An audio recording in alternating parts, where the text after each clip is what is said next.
Is the ANC dead? And what will South Africa look like after the ANC dies? Welcome back to SMWX. Let's get into it.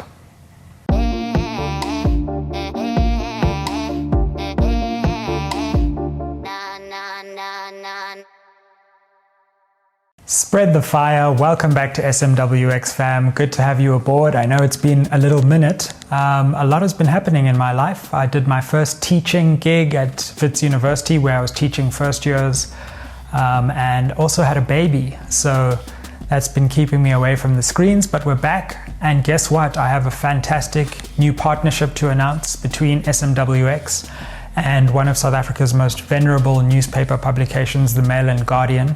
And we're going to be bringing you content on a monthly basis. So look out for my columns and also these videos which will go along with the columns and a series of new interviews which will be in partnership with the Mail and Guardian.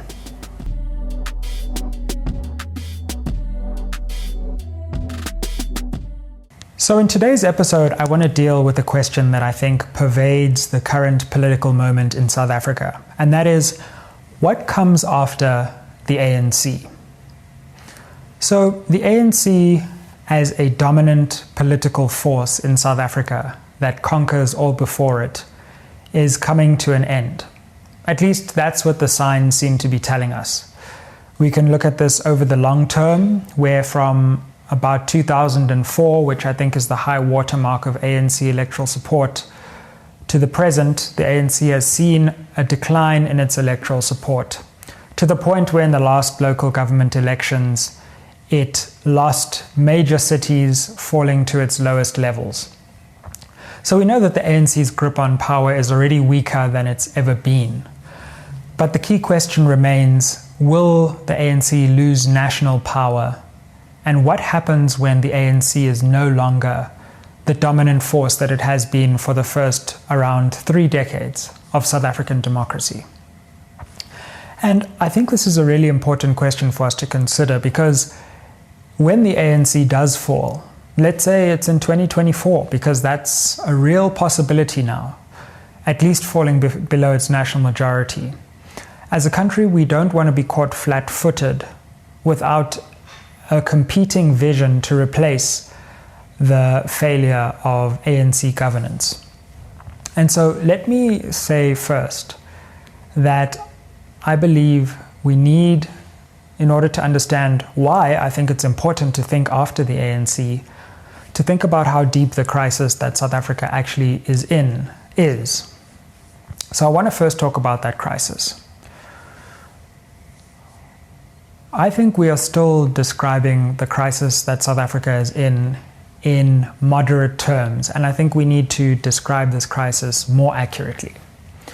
This is not just a temporary failure or a few governmental mistakes or a little bit of corruption. What we have now under ANC governmental rule is a catastrophe.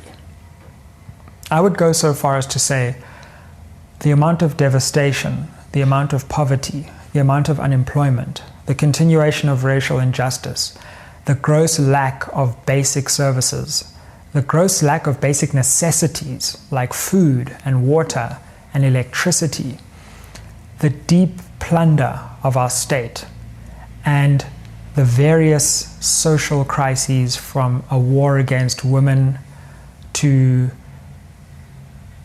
land hunger and poverty and land injustice, to a wide range of other social scourges like the lack of public safety and mass crime.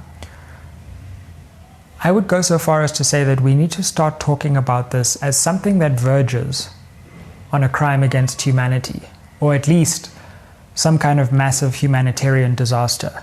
The millions of South Africans who are consigned to hopelessness, who are consigned to a deplorable condition, and to whom it seems the ANC government is no longer not even able to deliver, but really compassionate. And so this is the scale of the crisis that I think confront South Africa. I think we're talking about a humanitarian disaster when it comes to those of our compatriots who are still confronted by poverty, who still live ezlalino, who still live in informal settlements, townships around our country in some of the worst possible conditions that this world has to offer. And so this is the crisis that we have to confront as a country.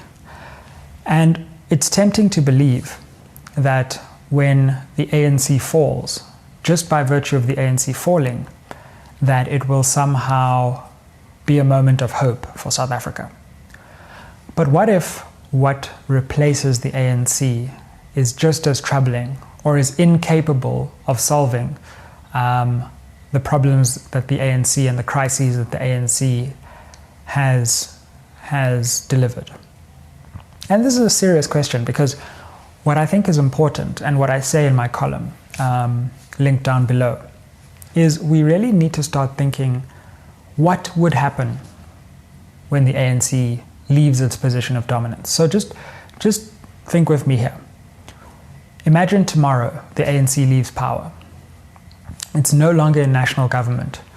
Parliament sits, it convenes, it elects a president from a different party, and the ANC is officially the national opposition. It loses a number of provinces, so it also doesn't govern there, and we already know it doesn't have control over major metros as well. What then? Now, some people would celebrate, some people would feel that finally justice was served, and that a party that has been failing for a long time now has finally been held accountable. And that's all well and good. But what vision replaces the vacuum that will be left by the ANC? One of the dangers for me in this political moment is that what replaces the ANC will not be preferable, but will actually take us backwards. Can you imagine how tragic and farcical that would be? So, for example, what we could see is a shift to the right of the political spectrum. What do I mean by that? We could see a reversal in calls for racial justice, a watering down of legislation like black economic empowerment legislation, which, although poorly implemented, often is still fundamentally geared towards the process of racial justice. We could see a watering down of calls for land justice. We could see greater power given to the spokespersons of a bizarre ideology of free speech, where displaying the apartheid flag is protected, but the singing of the song Dubulibunu is lamented.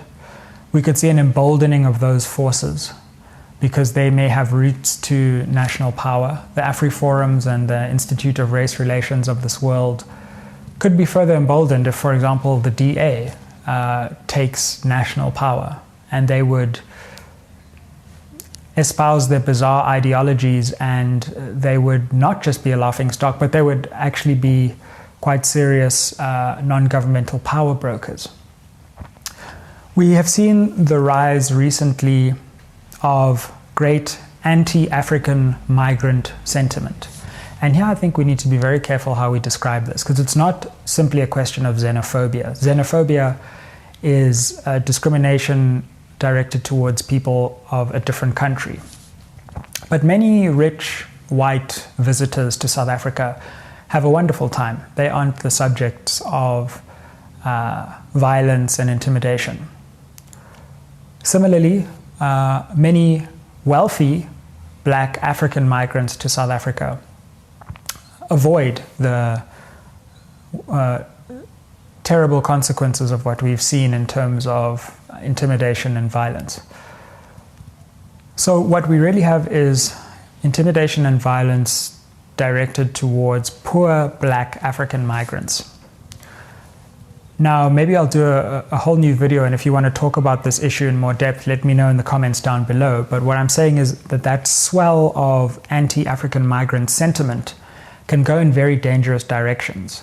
And when the ANC leaves power, I think it's important that we don't develop a populist move towards this anti-immigration stance, which goes in these dangerous directions. In terms of the economy, we could see a further move towards market fundamentalism, towards blind privatization, towards an economy where those who already currently occupy positions of power are further emboldened, further rewarded, and calls for economic justice, economic redistribution, economic fairness fall increasingly on deaf ears.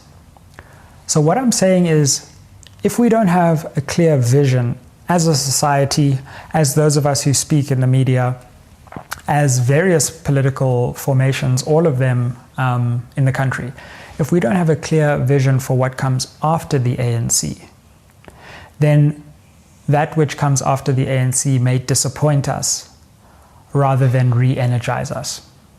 And so let's come to some reasons for hope. What could the end of the era of ANC dominance mean for South Africa's political landscape? Well, it could mean a rare opportunity to rethink the very foundations of what comprises the project that we know as South Africa today. It could mean an opportunity to relook at the economy and to change policy in the direction of greater economic justice and, yes, prosperity, and to tread that balance between justice and prosperity, which has been so elusive for the ANC. But to really do new things. Is it a basic income grant? Is it getting serious about land reform? Is it using state assets and pooling them to generate more revenue in order to do more interesting social spending? So it opens an opportunity for us if we think after the ANC and we move beyond the petty factional squabbles within the ANC and we lift our sights to what could happen in South Africa. There's an opportunity for a new kind of economy, to bring in new kind of economic thinking from all around the world and actually set our economy on a different trajectory. Now that's hard work, and conceiving of that may take even many generations, but that's what's at stake. That's what's exciting about this moment. What's also exciting about this moment is thinking about changes to the political system. Is it possible to re-energize these calls for electoral reform, to change the way that we elect our leaders, to make our political system more responsive and dynamic, based on the lessons that we have already learned from some of the problems of our political and electoral system from 1994? Are there constitutional, innovative changes that can be made that would set our country on a new trajectory? I was listening to an interview with Justice L.B. Sachs the other day, a former Justice of the Constitutional Court, and he said something quite arresting that stuck with me. He was asked what he would change about the South African Constitution, and he said he thinks for the most part it's right, but what he wishes they did was to create a constitutionally protected anti-corruption institution which derived its powers not just from national legislation, but actually from the Constitution itself. Why can't we do that? Why can't we build that? I don't hear any of the political parties suggesting something like that, but isn't that a fantastic and interesting way that we could amend our Constitution in the direction of justice and accountability? Let's create an anti-corruption institution which is constitutionally guaranteed, constitutionally insulated from political pressure, and let's appoint some of the most respected, revered figures. Why not Justice Sachs himself to be the first leader of such an organization, or some renowned former senior judge who has the respect of the country to actually lead this constitutionally insulated anti-corruption unit? Wouldn't that go beyond the kind of institutions that we already have? This is the kind of creative political reimagination that I think this political moment and this opportunity of the ANC's decline actually presents us. So I'm interested to hear from you, and I hope that you'll read the column that's associated with this video, in what kind of creative new changes you think should come after the ANC falls. And I think this kind of thinking gets us out of this malaise that we're in, where we can only think about, which ANC faction do we like, or if we don't like the ANC, which alternative opposition party do we like? Well, let's step away from all of that for a second and just say, what changes do we think this moment of opportunity calls for? And if you had a blank slate, if you could reimagine South Africa from the ground up, whether that's changes to its constitution, to its economy, to the political system, to social policy. What would you like to see in a new era for South Africa after this era of ANC dominance? And that's the question that I pose. I don't necessarily have all the answers to those questions. In some of my other writings, I've tried to address the answers to those questions. But what I'm calling for, and what I think is important right now in our public debate, is just to start conceiving of this and starting a debate about this.